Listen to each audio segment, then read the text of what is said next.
తరలి రాద తనే వసంతం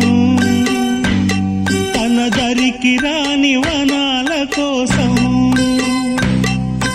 తరలి రాద తనే వసంతం తన దరికి రాని వనాల కోసం